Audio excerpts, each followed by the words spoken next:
Welcome to the Agent of Wealth podcast with Mark Bautis from Bautis Financial. In this podcast, Mark helps guide you towards financial freedom, ensure you never run out of money, and create a balance in life that prioritizes what is most important to you. Join us for this journey as Mark draws from years of expertise and guest experts to solve the multiple wealth building challenges involved in your financial life.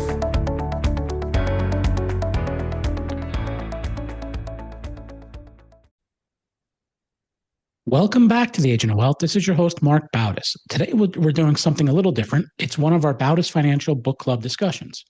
If you've been following along, you know that this series is all about exploring books that challenge us, inspire us, or help us grow, whether that's professionally, personally, or both. It's a chance for our team to dig into some new ideas and share how we can apply them in the work we do with our clients or in our own lives. This is our 19th book, and this time, Kira picked Hidden Potential, The Science of Achieving Greater Things by Adam Grant, the #1 New York Times bestselling author of Think Again, which we also read from one of our previous episodes. Kira, is this the first time we're doing a repeat author? I think so, yeah. All right, so why did you choose this book? When it came to be my time to pick a book, I didn't have one in mind this time.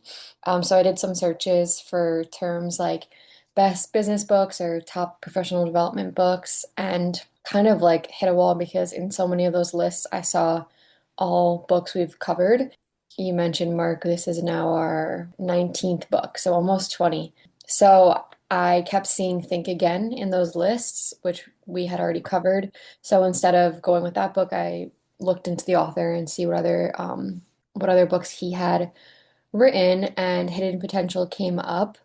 And in reading a quick summary of it, I thought it would be interesting. So basically, Hidden Potential argues that success is not just about talent, but also the character skills and systems that allow for growth. In the book, Grant offers some framework for improving and focusing on embracing discomfort, developing character, so like proactivity, pro-sociality, discipline, and creating opportunities to turn diamonds in the rough into high achievers. So we're going to cover some of the chapters with the team. Each one of us selected a chapter that stood out to us that we wanted to cover. And I'll start and kick it off with Kayla. Can you tell us about Chapter 2, Human Sponges? What was it about? This chapter was about becoming better at learning. Adam Grant's main point is that growth isn't just about how hard you work, it's also how well you absorb the information and filter it and then apply it. The chapter uses a sponge as a metaphor because sponges also filter things. And the main point of this was that, or another important part of this chapter was that being coachable doesn't mean listening to every opinion or taking every piece of criticism as the truth. It means being proactive about learning and seeking out advice and then knowing what information to keep versus what to let go of. And a specific example that I liked that Grant used was a javelin thrower from Kenya. His name is Julius Yego. And Julius didn't have the same access to high-level coaches or training facilities or resources that other athletes have. So instead of giving up on that, and waiting for the perfect support system to come, he took ownership of his own development. He studied YouTube videos of javelin throwers and watched their techniques and used that to improve his own form. And he wasn't just watching the videos, he was actively studying them and testing himself and then making adjustments. And then eventually he became a world champion and an Olympic medalist. And I thought this was a good example of being a human sponge, because he wasn't just sitting there waiting for someone to come and teach him. He took the initiative and looked for other ways to learn, even when the resources were limited. And Diego used the lack of coaching as a reason. He didn't use that as a reason he could only go so far. He found another way to learn. Another part of the chapter that stood out to me was that people who are just looking to protect their own ego aren't actually trying to grow. If you just want to hear what makes you feel good, you're going to miss a lot of useful information. He makes a point that it's easy for people to be critics or cheerleaders, but that the most helpful people are coaches. And a coach is someone that helps you get better, whereas a cheerleader just tells you what's good and a critic tells you what's wrong. I thought this tied into financial planning because we're always having to learn and make adjustments. Sometimes it means learning from like the client's questions or adjusting how we explain something so that it makes sense for the other person sitting across from us. For example, like if a client is confused about a planning recommendation, the takeaway shouldn't be that they didn't understand it. It should be that we should look for a way to explain it more clearly next time. So I thought that this was a good chapter about how growth comes from staying curious enough to absorb information and adapt over time.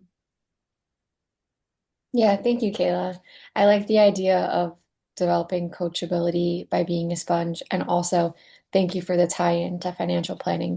Mark, the following chapter you chose, chapter 3, The Imperfectionists. What was this one about? Yeah, so in this chapter, Grant, he talks about perfectionists, and he says instead of striving to be a perfectionist, we should try and be an imperfectionist, because what he says is that perfectionists often plateau because one of the reasons is that they're too afraid to make mistakes. They'll focus on performance and proving that they're good or great rather than learning, which involves getting better. And perfectionism, it's actually a defensive strategy. You would think it's trying to be perfect. It's offensive and trying to be great. You never are embarrassed. You never have to have that, I guess, feeling of not accomplishing something. But you also never find your limits. We often think of perfectionism as the path to excellence, but Grant shows us that it's actually a recipe for stagnation. So if you're not making mistakes, he argues, you aren't operating at the edge of your ability. Now, when I went through this chapter, the first thing I thought of was one of our previous book club podcasts, the Spanx story, about Sarah Blakely, who's the founder of Spanx and one of the world's most successful self-made billionaires. She attributes her success to a question her father asked her every night at the dinner table. He said, "What did you fail at today?" And if she didn't have a failure to report, he was disappointed because it meant she wasn't trying anything new. Then also in this chapter, probably one of the main concepts that Grant suggests is that we should aim for a sweet spot between being flawed or careless and flawless, which is what he's talking about with this paralyzed by precision. The sweet spot, it's the ability to distinguish between where excellence matters, something like the core of a project that you're working on, and where good enough is sufficient, whereas like the outside periphery of it. And he states that the imperfectionist doesn't lower their standards, they prioritize their energy. They know when a task will require 100% of their effort, or when 80% is actually more efficient for long-term growth. And then, kind of comparing and contrasting, the perfectionist wants to be 100% better immediately. Inevitably, they're going to fail to hit that mark, at some point, and maybe it's day 2, they get discouraged and quit. So long-term growth, he states that the imperfection is an actual better strategy. What he says is the imperfectionist, they accept that today's effort might be flawed.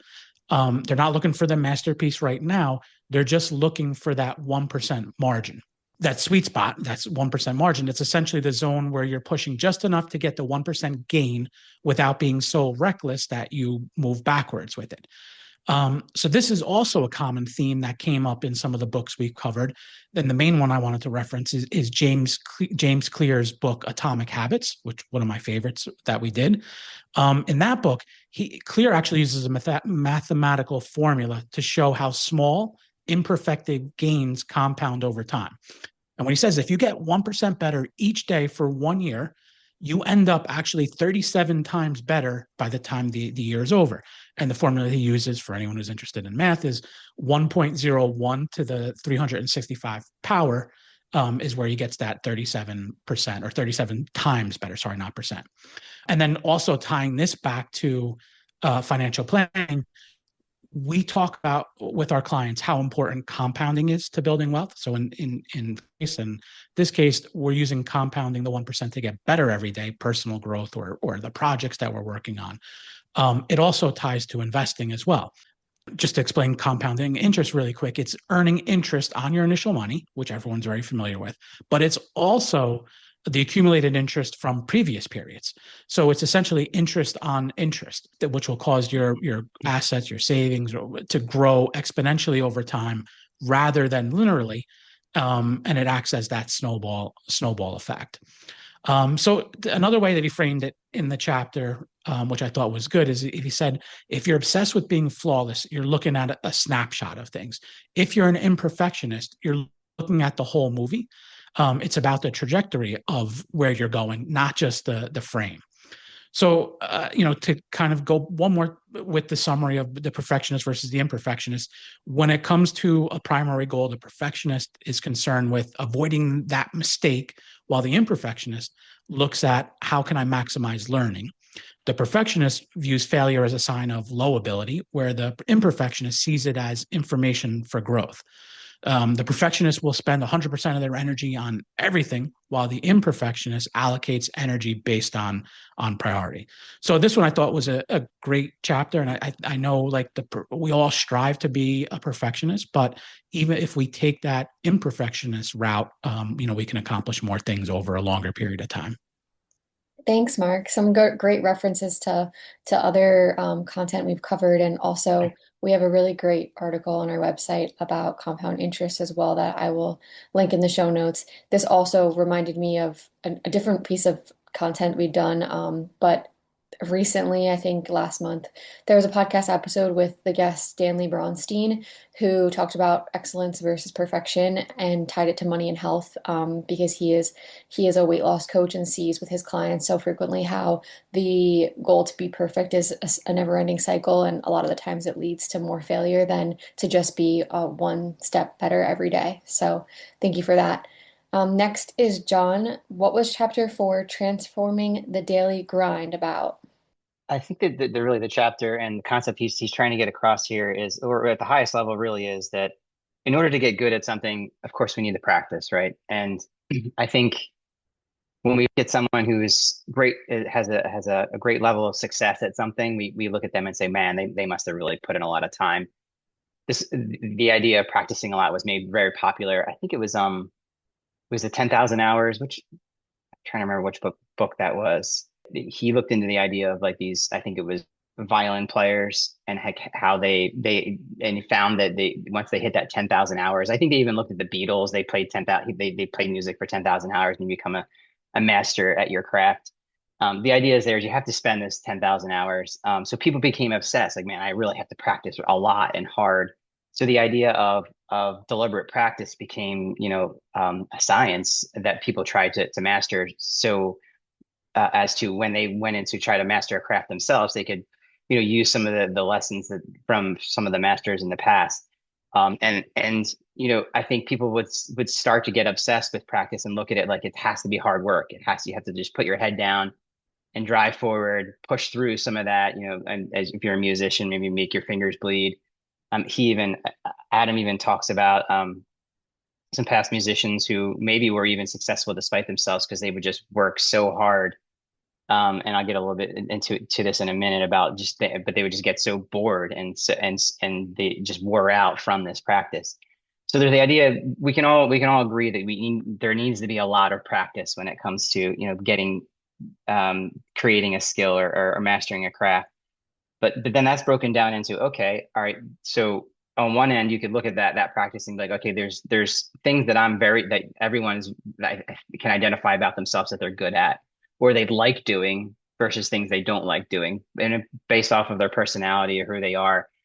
So you're tempted to be like, okay, well, there's two ways you could look at that. One, I could focus on those things that I really like doing because they're easier for me to do.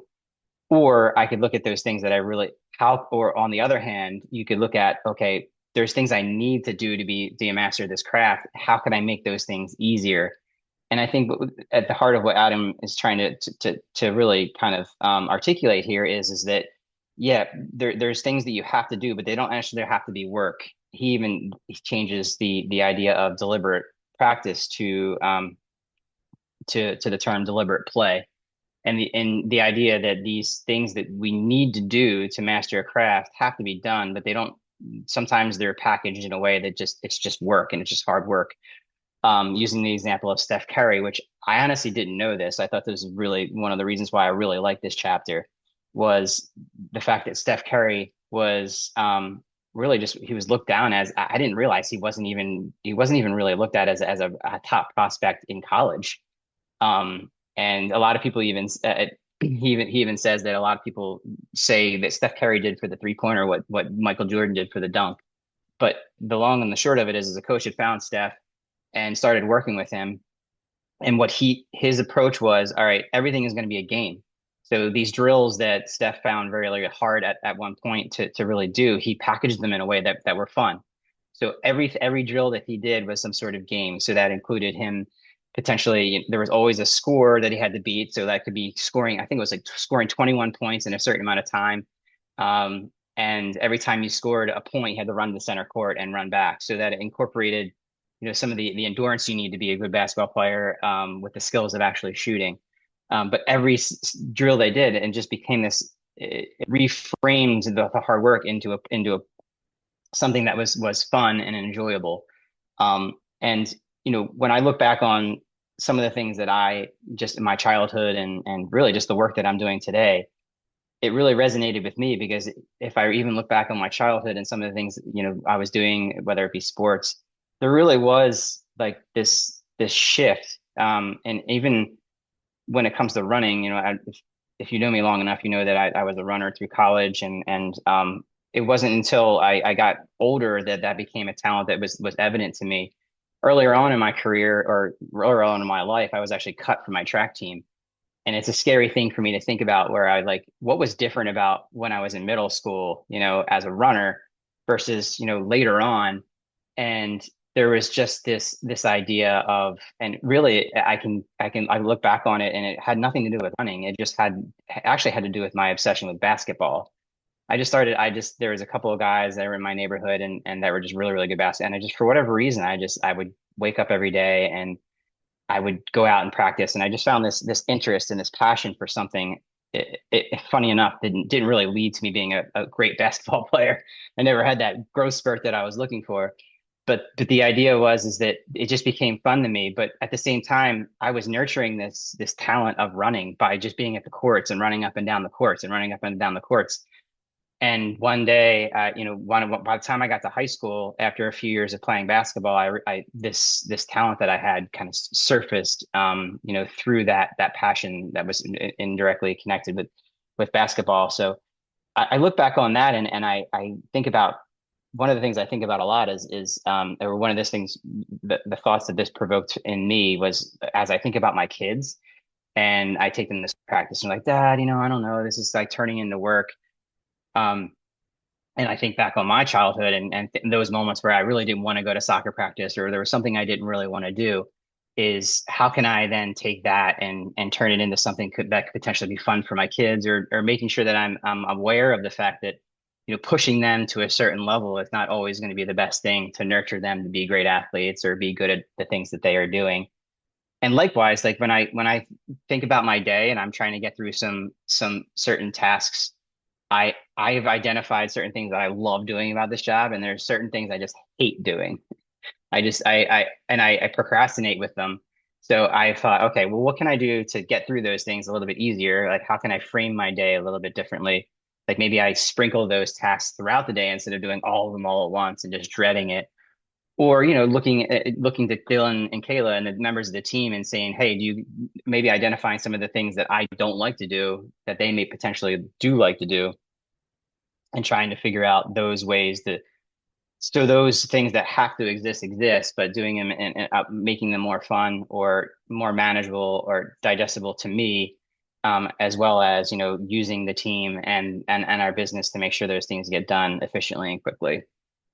Thanks, Sean. Yeah, even just looking at the two different words like grind versus game, they both like are associated with different things, and grind has kind of a bit of like a negative connotation to it, but a game sounds fun and I think we all like challenging in a good way.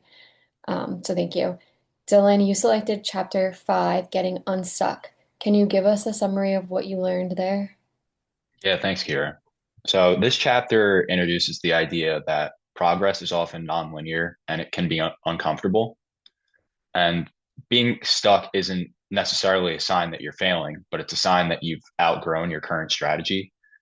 And most people assume that the answer to getting unstuck is to work harder and stay disciplined. But Adam Grant actually argues that the real solution is changing methods and becoming a beginner again. So getting unstuck requires intervention and not just persistence. So in this chapter, the author tells a story about an MLB pitcher, R.A. Dickey, and his long path to success as an MLB pitcher. And this story like really resonated with me because I'm a big baseball fan. And I remember when I was younger and R.A. Dickey began to see success in his career, but I never really knew the story of how he got where he did. And he goes through all of it in the chapter. So I'll explain briefly. R.A. Dickey, he was a first round draft pick with big expectations to be a top pitcher in the MLB.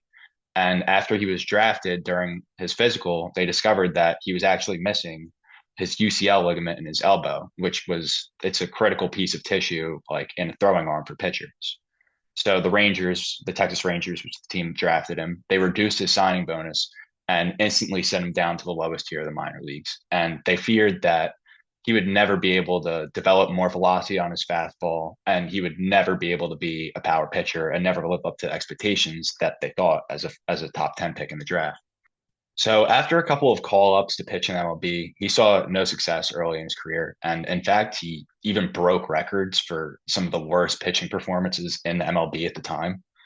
And he was ultimately sent back down to the minor leagues, and his coaches had to have like a tough conversation with him. They told him that he was going nowhere. And he even agreed with this. And they agreed that he would have to reinvent himself as a pitcher and start back from square one. R.A. Dickey reinvented himself as a knuckleball pitcher rather than just quitting. And in order to do this, he had to start from scratch as a beginner and change the way that he threw the ball. He no longer relied on any of the things he learned in the past on trying to spin the ball, and he had to relearn all of his pitching mechanics to become this knuckleball pitcher.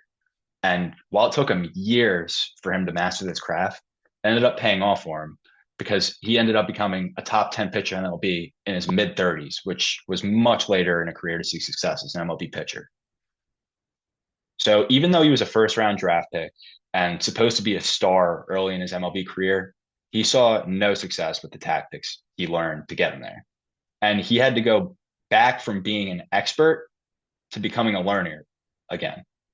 And that courage to abandon what used to work is rare, but he himself attributes all of his success in his career to being able to do so.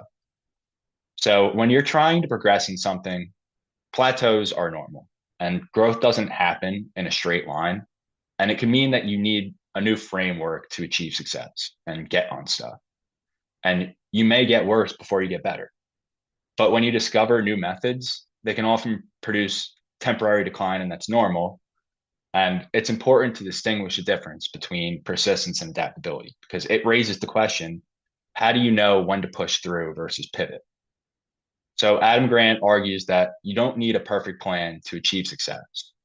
And there's no clear roadmap to achieve success. But if you have a compass that's pointing you in the right direction, you can find a way to achieve your goals. So you need to figure out a starting point and go from there. So if you never start something, it's impossible to finish it and achieve progress. So all in all, the key to getting unstuck is just having a general direction to move in and learning how to refine your strategy to achieve those goals and get unstuck.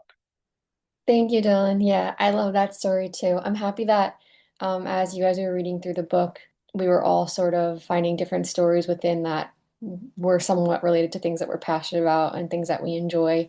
So that's always a good sign, especially when reading like a business-centered, like self-improvement type of book. All right, I'll talk briefly now about the last chapter, the last chapter that we'll cover today, which is titled Mining for Gold. This chapter is really about one powerful idea that potential is often hidden in places most people overlook. Adam Grant challenges the idea that talent is obvious from the start. Instead, he argues that many high performers don't really stand out in the early stages. They develop over time because someone took the time to look deeper. So he compares this process to mining for gold, saying that gold isn't sitting on the surface. You have to dig for it, you have to look for it, you have to really search for it. One of the biggest themes in this chapter is that traditional systems like schools, workplaces, sports, or even like the process of hiring often reward people who shine early, but early performance isn't always the best predictor of future and long-term success. Sometimes the people with the most long-term potential are the ones who are curious, coachable, resilient, and willing to improve. I think we've heard like that a little bit today in some of the stories that we've all gone over as well. Grant shares stories showing how great teachers, coaches, and leaders learn to recognize hidden ability in people who may not immediately stand out. A key to doing this is instead of asking who is the best at this, like who is the best pitcher, who is the best shooter, they ask who is improving, who is putting in the effort, and who has room to grow. One takeaway that I liked from this chapter is the reminder that opportunity often follows belief. So when someone believes in us before we fully believe in ourselves, it can completely change our trajectory. I can think of some examples of that, like in myself growing up, people telling me, oh, you're a great writer. And then me like believing, oh, wait, I am great at this. Like, let me continue working in this area. On the flip side, if we only look for polished talent, we may miss incredible people who simply haven't had the chance to develop yet. There's also a practical message here for all of us. Whether you're leading a team, raising kids, mentoring someone, or even when you're looking at yourself, don't confuse your current performance with your future potential. Some people bloom later because they need encouragement, experience, or the right environment to unlock what's already hidden in there. And the chapter leaves us with an important question. How many people around us have hidden potential that's never been discovered because no one took the time to dig a little deeper? And maybe even a more personal question that we can ask ourselves, what potential in ourselves are we underestimating simply because it hasn't surfaced yet? All right, Mark, that's all the chapter breakdowns for this book. I'll hand it back to you to close out the show. All right. Thanks, Kira. That's all we have for today's book club discussion. I want to thank the team for being here, and thank you to everyone who tuned in. If you have a suggestion for our next book club book, we'd love to hear it. You can email suggestions to info@bautisfinancial.com. Thanks again, and we'll talk to you in the next episode. Don't forget to follow the Agent of Wealth on the platform you listen from and leave us a review of the show. We're currently accepting new clients, and if you'd like to schedule a one-on-one consultation with our advisors, please do so at bautisfinancial.com/call. Thank you for listening to the Agent of Wealth podcast. Click the subscribe button below to be notified when new episodes become available. The information covered represents the views and opinions of the guests and does not necessarily represent the views or opinions of Bautis Financial. The content has been made available for informational and educational purposes only and is not intended to be a substitute for professional financial planning and investment advice. Always seek the advice of your financial advisor or other qualified financial service provider with any questions you may have regarding your investments and financial planning.